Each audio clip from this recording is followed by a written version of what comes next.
让我们一起来领受上帝的话，记载在旧约圣经诗篇25篇，和合本圣经在673页。圣经在旧约诗篇25篇1到10节，其他版本请看原目。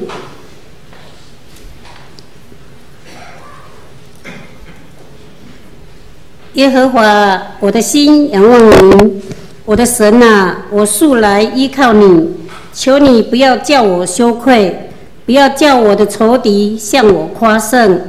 凡等候你的，必不羞愧；唯有那无故行奸诈的，必要羞愧。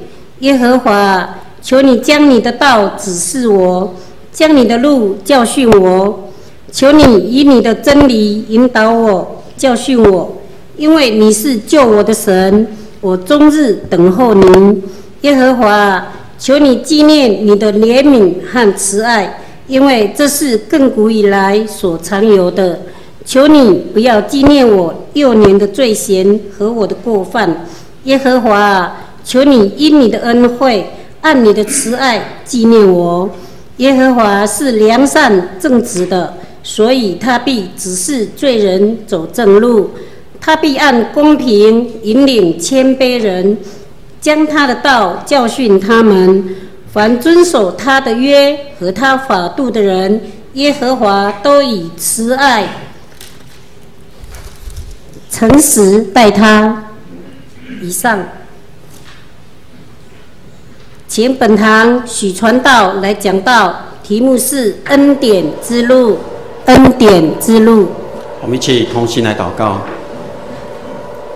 全能阿爸父神，我们感谢你，让我们再一次聚集在你面前，我们敬拜，我们也要领受从你那里来的话语，来成为我们生命中的泉源，成为我们生活的根基，让我们支取这个力量。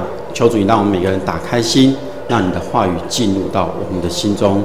祷告奉靠主耶稣基督的名，阿们。各位弟兄姐妹，大家平安。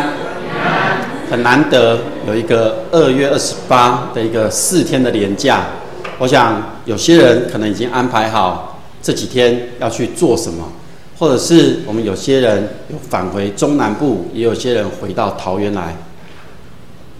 在这样的一个连假当中，就让我想起过去我们也曾经要安排旅游的时候，我们会去想，那我们要去哪里？我在高中毕业的时候那一年，买了生平的第一台摩托车，就开始跟同学计划去环岛旅游。在20多年前，要环岛旅游的资讯不是那么丰富，我们就靠着从书店买来的一张地图，那个地图现在看起来其实标示的不是很清楚，靠着用到书店里面去找到的资料，我们规划了我们环岛的旅程。从台北、桃园一站一站的往下，我们知道我们的目标是环岛1周，但是我们却不知道，我们到了那个站之后，我们要去哪里，要去哪里去观赏这些景点，所以我们找了一些资料。在那个时候，我们只能依靠着这些仅有的有限的资讯出发去探险。然后在这个探险的过程当中，在这个路上，我们遇到了许许多多的事。我们有被砂石车的危险，我们也有走错路迷了路，然后就问人家说到底现在这里是哪里？可是今天我们4天的年假里面，我们要去哪里玩？我们很容易的，现在我们比如说我们要去到高雄，我们有很多的方式我们可以到达高雄，甚至我们要自己开车，卫星导航也那么的方便，你只要输入地址，它就能告诉你走哪一条路就可以到达那个目的地。甚至在这个旅途的过程里面，你要去哪里玩，我们可以上网去查资料，甚至我们可以看到桃园这边有哪些地方可以玩，有什么好玩的，甚至还有图片，还有许多人分享他们的旅游的心得，让我们可以还未到这个地方的时候，我们就对这个地方有一个初步甚至是了解。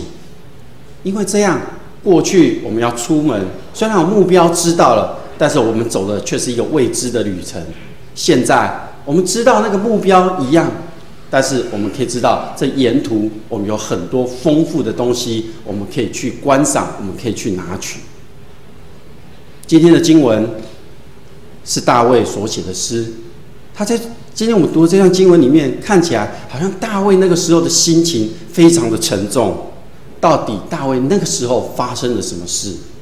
在整卷诗篇150篇里面，有高达72篇的这个诗篇里面，都写到仇敌的这个困境。那诗人在面对仇敌的这个困境，这当中又以大卫所写的最多。其实我们来看看，大卫从他蒙拣选的开始，他被撒母耳膏立为以色列的王的那个时刻开始，他就面对了一连串的挑战。首先，他服侍扫罗王，他在扫罗王面前弹琴，让在扫罗王身上的邪灵离开他。接着，他又在众人不敢面对非利士人的那个巨人歌利亚的面前，他挑战。大家认为你一个小孩子不可能去挑战他，你不可能打赢他，他也把它完成了。因为打倒了歌利亚，众人的欢呼让他的名声高涨。他们说扫罗杀死千千，大卫杀死万万。这句话让扫罗王开始嫉妒大卫，扫罗王开始追杀大卫，大卫不得已只好逃跑。在逃跑的过程里面，大卫历经了千辛万苦，四处躲藏。在这过程当中，他也有机会可以杀掉扫罗王，但是他却放过了这个机会。也有他进入到非利士人的那个地区去，非利士人不相信他，不信任他。在大卫逃亡的这个过程里面，他的每一站，他的每一个时刻，四周的环境都对他十分的不利，有着仇敌的追杀压迫着他。他那个时候需要上帝的指引，又为了他过去年幼所犯的罪，他知道他是个罪人。一时他的内心，我想是百感交集的。对于未来，大卫只能一步一步的往前走。在这个过程里面，大卫无法预知他下一个休息的地方是哪里，他无法预知他今天晚上可以在哪里安歇，他也不知道他下一顿饭在哪里可以吃得到，甚至他连他的目的地他也茫然了。仇敌在后面不断的追赶着大卫。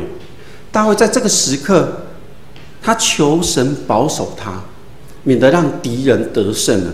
因为大卫知道，在追杀他的这些人，不仅不认同，不仅要杀他，甚至连他的信仰也不一样。大卫担心，如果他的敌人成功了，许多人会认为为上帝而活是个毫无意义的。耶和华啊，我的心仰望你。大卫在这个诗篇一开始说：“耶和华，我的心仰望你。”大卫没有怀疑自己的信心，他知道上帝必将得胜，他只是不愿意让这个敌人一时得胜而已，成为别人在信心的道路上的一个绊脚石。大卫也深知自己是一个罪人，过去也犯了许多的罪。所以在这些诗篇里面，他祈求的是求上帝不要记得他过去的罪以及他的过失，求上帝用自古以来永恒不变的那个怜悯慈爱去赦免他过去所犯的这些罪。所以我们这样看起来，大卫是求上帝给他一个答案吗？还是大卫求上帝将他眼前的这个困难挪去吗？没有的，大卫没有做这种要求。大卫是求上帝将那个道路指引给他，让大卫能够进入到上帝那个真理的里面。他确信上帝是拯救他的上帝，而且他整日在等候他。这个祈求当中有几个特色。第一个是大卫他忍耐的等候上帝动工做工的那个时刻。第二个，他是悔改承认自己的不配，他知道自己是个罪人。第三个是他顺服，他愿意的这个态度，他愿意等候的这个态度，然后他抱持着一个敬畏、单纯的一个敬虔的心，在那边聆听上帝的声音。大卫在每个时刻，在他一生当中，他要面对外在环境的一个挑战，其实他也在面对着他内心的那个真实的感受。外在的环境是那么的逼迫着他，他内在的心又那么坚持的信靠上帝，两个是有冲突的，交织在一起的时候，我们从诗篇的里面可以看到，他有正面的反应，也有负面的情绪，但是他坚信，我的上帝啊，我素来倚靠你，我的上帝啊，我素来倚靠你。从大卫被撒母耳膏立为王之后，他知道自己将来将成为扫罗之后的以色列的君王。他已经知道他最终会成为那一个君王，但是对于这一段路程，一切对他来讲是一个未知，对他来讲是一个挑战。在我们的生活当中，我们不也是常常面对一些挑战吗？比如说最近的体育新闻， NBA 的林书豪，打高尔夫球的曾雅妮，打棒球的王建民，这些运动员呈现在我们面前，我们都很高兴，因为他们打赢了，他们为国为了台湾人，为了这样的一个争光，甚至他们信靠上帝，我们都很开心。但是在这些开心的背后当中，我们来看台湾的政府对于体育的环境的态度，其实是我们无法值得高兴的。另外一个现象是，当这些人成名之后，台湾的社会形成了一个风潮，这个风潮就是有关于他们的商品，每个人都去排队买。记得看昨天的新闻，有人排了很长还买不到。他们转换了社会的一种价值观，他们形成了另外一种模式。台湾基层的百姓有很多弱势的群众，他们常常在为了能够生活，他们努力的求生存，为了饱餐一顿，他们努力的付出。然而，我们所看到的是政治新闻里面，我们的政府官员只为了美国牛肉要不要进口，只为了两岸政策在那边摇摆不定的时候，这些官员们似乎没有看见台湾这些基层百姓他们的需要。这几天，包括上礼拜天气寒变冷的这几天，当我从教会离开，我要回家的路上，我经过了文昌公园附近，我看见了有一些我们在服侍的街友，他们躺在路旁，卷缩在一起。那时候我的心开始沉重，我就在想，我能为他们做什么？昨天的看到新闻里面，又有提到日本有人饿死，政府的资源照顾不到这些人这个家庭，所以在繁华富裕的背后，我们现代人的那种疏离和冷漠，其实这才是让这些人孤单的待在那里，甚至饿死的最大的杀手。这个礼拜，在社福中心接到一个个案，这个个案在过去它有一些不良的，让我们的工作人员有不良的印象，所以大家开始排斥他，甚至很多机构不愿意收容他。那个时候我就在想，这个孩子有问题，我们无法照顾他吗？站在信仰的角度反省，他才是我们正需要照顾的人。站在社工的角度看，社工就是助人的工作，我们能拒绝吗？我们不能拒绝，只能说社会工作者的价值观已经偏移了。在228纪念日这一天，我们常常在提过去的那个65年前的那个历史的记录里面，我们常常说现在只是个纪念日，是个和平纪念日，其实它当中还含着一个公义在存在。在这几天的电视节目里面，常常的提到，不断的唤醒着我们过去的那个伤痕。然而，我们今天不只是这样而已，我们还面对着许多的诱惑，各种形式的广告在我们的面前，有从电视、报章、杂志、路边的小广告等等的，甚至是青少年他们从网络上所看到的一切，都在诱惑着我们。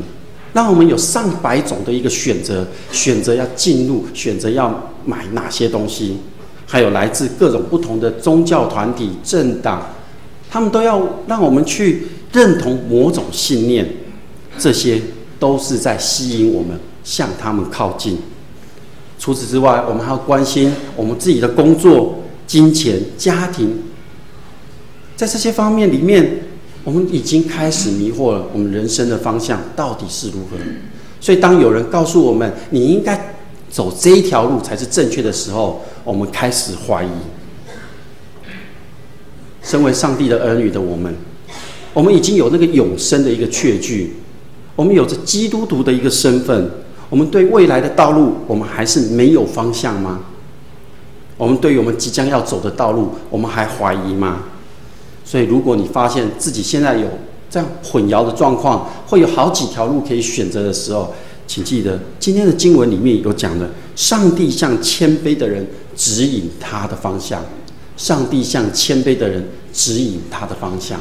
我们要如何在这句话里面去学习呢？大卫是一个很好的典范。我们都知道大卫是一个上帝所拣选的人，而且是合上帝心意的人。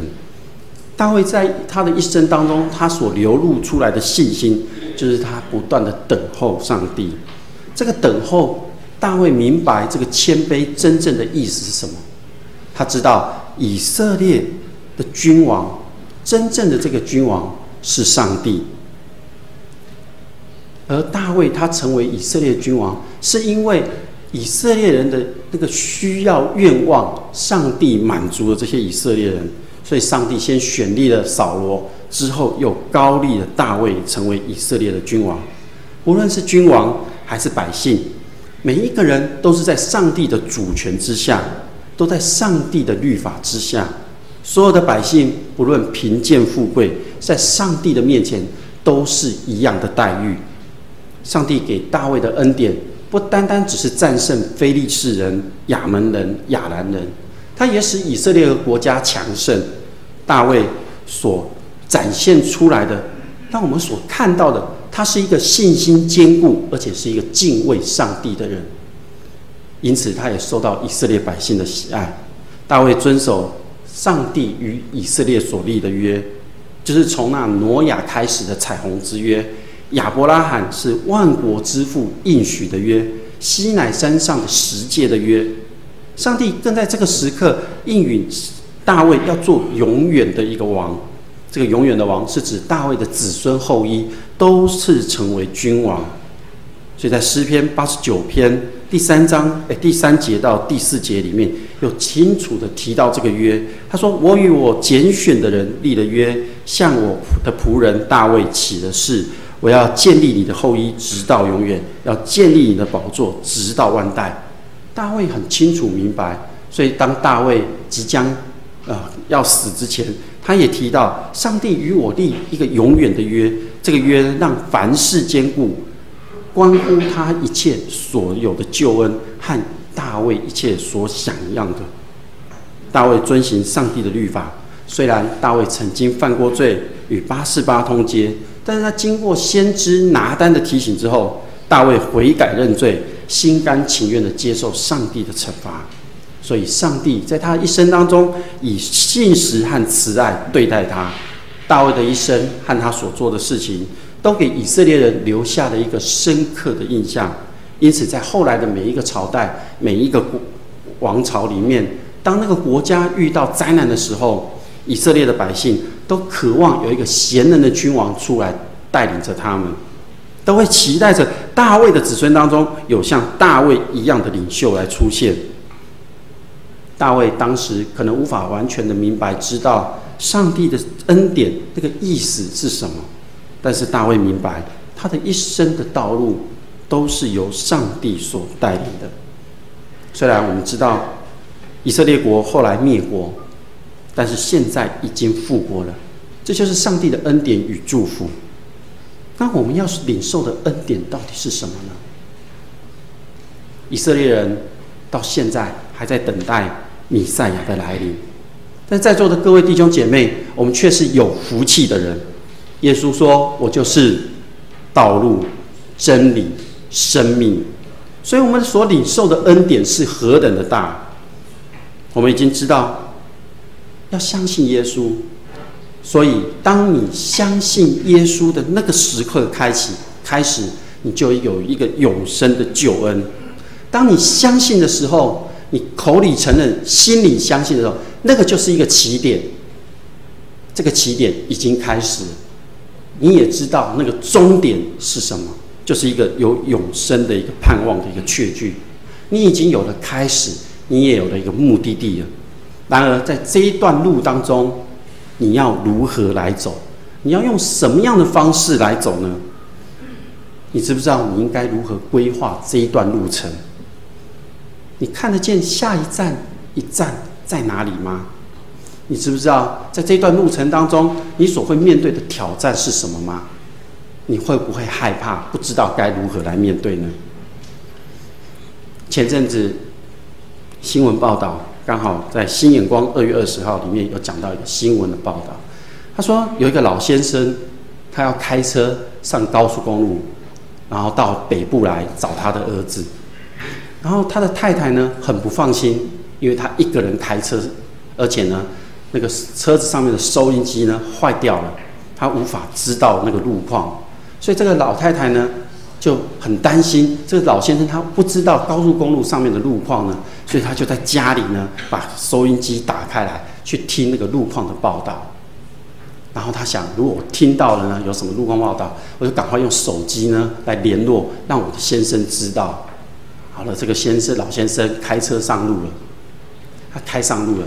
这太太在家里就在那边听广播，他终于听到了一个路况。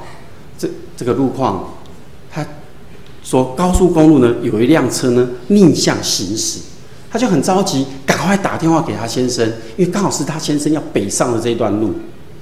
然后呢，他就打给他先生，告诉他先生说有一辆车在逆向行驶，你要注意哦。这个老先生回答他的太太说：“何止一辆，是好几百辆车都逆向。”各位弟兄姐妹，在我们人生的道路上面，我们面对自己，面对环境，面对那个目标，你清楚吗？如果你不清楚你自己，你可能不知道自己现在到底在做什么。如果你对你的环境不清楚，你可能不知道周遭的人的事件。如果你不清楚那个方向，你就永远无法到达目的地。我们走在上帝的道路上面吗？让我们一起来思考。我们是因为相信耶稣基督而被上帝称为义人，这就是因信称义，这样就足够了吗？这样是不够的，我们才要开始领受更多更丰盛的恩典。我们要借着圣灵的帮助，我们要从读经当中去明白上帝的旨意，我们要从读经当中去了解上帝为何订定这些律法的真正的意义。我们要借着祷告与上帝建立一个亲密的关系。一个丹麦的哲学家齐各果，他对祷告他下了一个结论说，祷告并非是上帝听你自己在说什么，而是要安静安静安静，直到你听见上帝的声音。借着读经，借着祷告，我们的灵命可以成长。但是这样就够了吗？还是不够，因为上帝所要赏赐的恩典不止如此，他还要我们用行动来回应他。因为在这个行动的回应当中，会显现出你对上帝的一个信心。在这个行动的回应当中，上帝会将这个恩典加添给你。那我们要做怎么样的一个行动呢？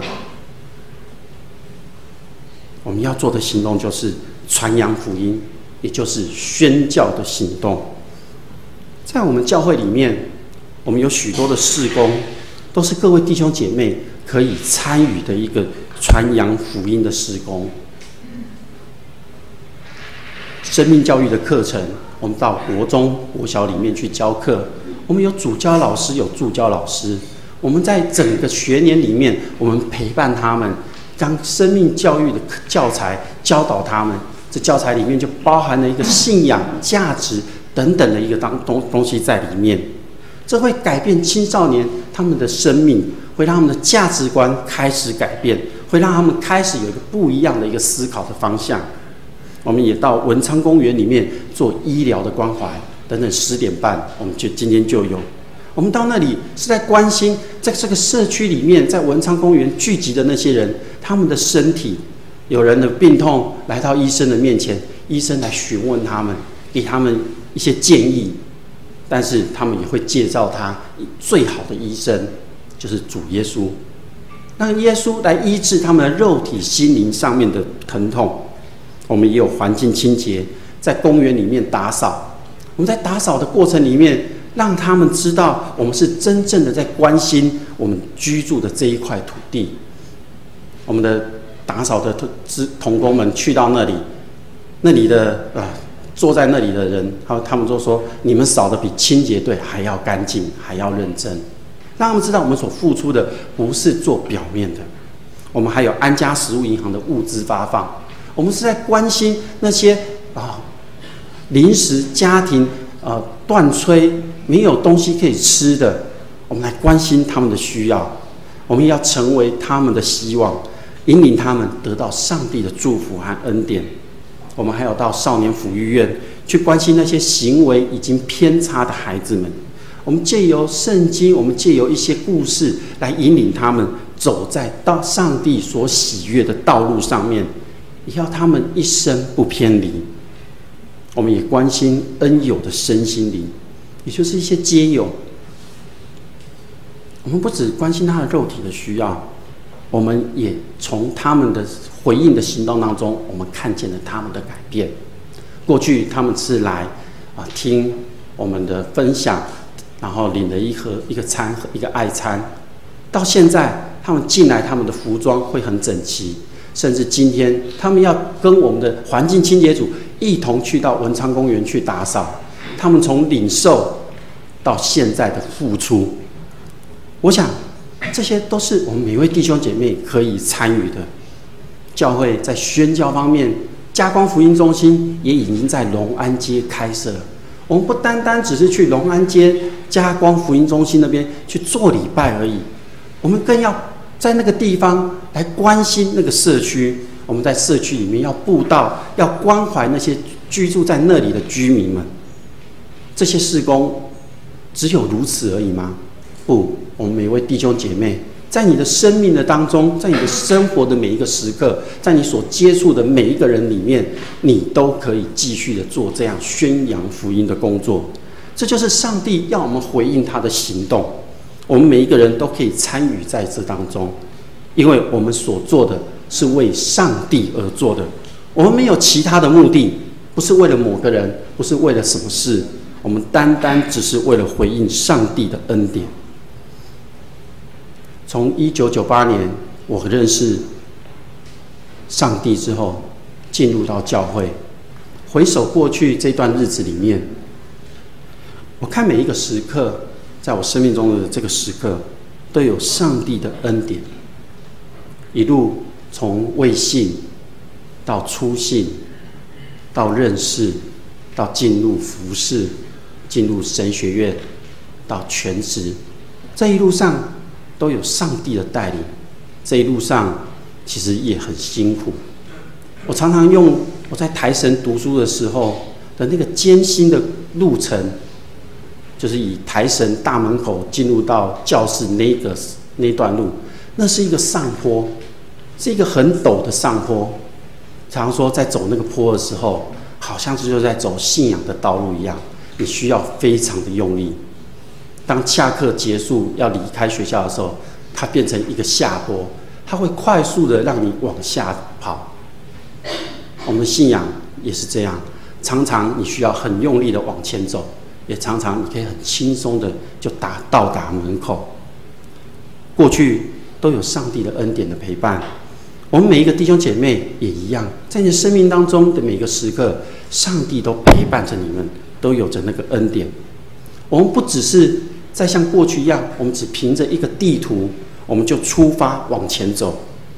我们现在是已经看见沿途都有一个丰盛的恩典等着我们去经历。